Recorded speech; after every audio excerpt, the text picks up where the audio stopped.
And I should thank you also.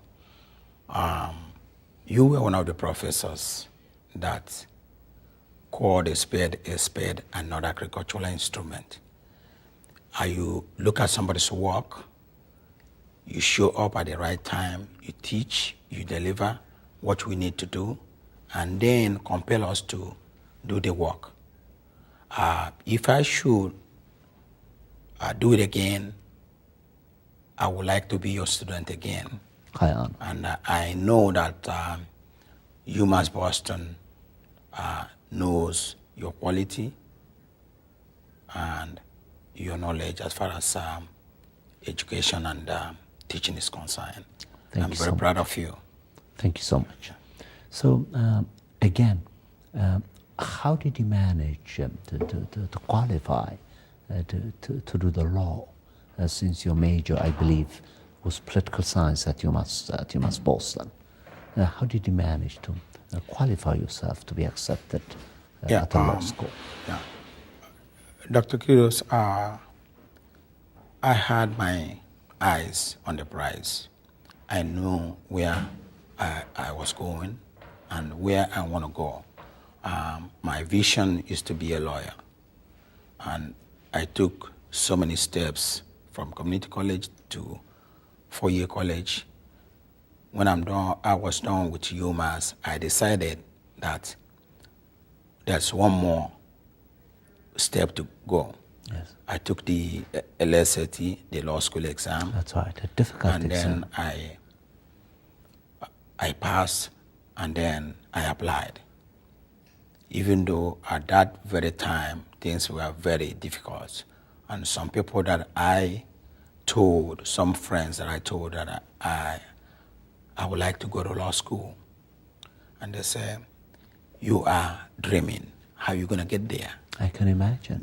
The money is not there. You don't have the... it's a very difficult... Yes, and you are a black person. Secondly... An African. You are an African. You have accent. How are you going to do it? That's what I was thinking. And as I said to them, I'll do it. Because I have been told at Roxbury Community College, it's not your accent, but the quality work, determination and courage, that is what will lead you. That's right. And you're a living embodiment of that, yes. A living example of it. So I was accepted in law school, and I went in. And you know the culture of law school in this country. Blacks are always minority. Hispanics are minority. When you go to the law school campus, you will see so many black women. Yes. Very few black men. Yes, almost none. Okay. And those are one of the problems that I entertained earlier on. And it was... You must have been one of the few, if not the only African, who was studying the law. It was really hard. I can imagine. Let's talk about that. Dr. I'm sure you must have some painful memories of this episode of your life. Yes.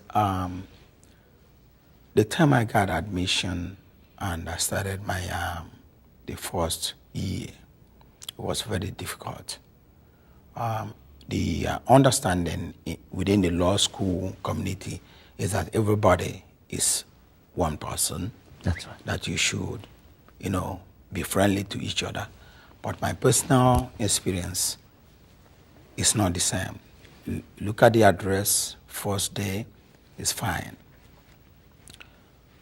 The actual participation and interaction is, you're completely out. One of the first difficulties that I experienced was I got into law school. My father died. Oh, the moment you accepted the law school. And he is the one that encouraged me to get into law. The umbilical cord, the connection with the And I wanted to graduate from law school, be able to practice, and said to him, Dad, this is it. This is your product. He died. And I took permission from my dean, and I told him that my dad died, and he was very kind. He said, the school will give you 10 days. Dr. Kiros, you know, from Africa, it takes market days to do the funeral 10 days ceremonies. A drop on the bucket. Yes, and I went back to Nigeria and then buried my dad on a Saturday. On Tuesday, I have to leave because the school wants me back. When I came back, almost 2 weeks has passed. Then I joined the rest, and I continued. You talked about problems. One of the problems that I had in law school was accent, because you were asked to brief a case. That's right. And then in the class, and the professor will ask you questions. Cross-examine. Yes, and then do all those things.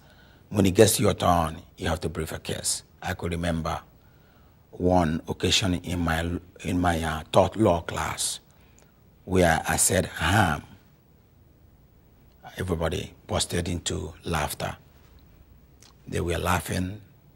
Why they were laughing, I don't know. I cannot make out. And all of a sudden, the professor joined them a little bit, was carried away. I would say it wasn't intentional. He became part of the laughing crowd? Yes, the professor himself? But I realized that he was carried away by the moment. Yeah. And he lost as the whole thing subsided, I asked the professor, I said, what is the laughter for? He said, I don't know. So, although he himself was part of the laughing crowd, he did not know why he was laughing. And I said to him, I demanded that he asked the class why they were laughing. And he asked the class, why were you laughing? And they said, oh, because he said ham. Okay. And what were you supposed to say? Probably I was referring to injury, harm, the word injury. Of course, but and it didn't sound American. With my accent, they were talking about, ham that you use to make sandwich. Ham. Yes. Okay. So that was the one of the things. That was the cause of their laughter. Yes, and then even though I was the only black person in that class, full up to 60 students, I demanded for apology. That the class must apologize. Well done. And did they? Eventually, the professor, apologized that he's sorry, that he didn't mean to join them, and they apologized to me. And that day, I tried to draw a certain line. Another difficult moment was study group. They will divide us 10 in each study group and give assignment. And we will agree where to meet at what time. When I come there before the time, and whether if it's 4 o'clock, I am there, and I will stay till 5 o'clock. Nobody comes in there. And the next day, I will say, I went to the place, the meeting point, and I didn't see anybody. They say, oh, we went to another place. So I realized that they don't want me to be part of them. And later on, in my third year, my final year, I was able to ask one of them and say, why were you people treating me that way? He said, oh, we believe that you don't have anything to offer the group. Rather, you were coming to the group to get something and go home.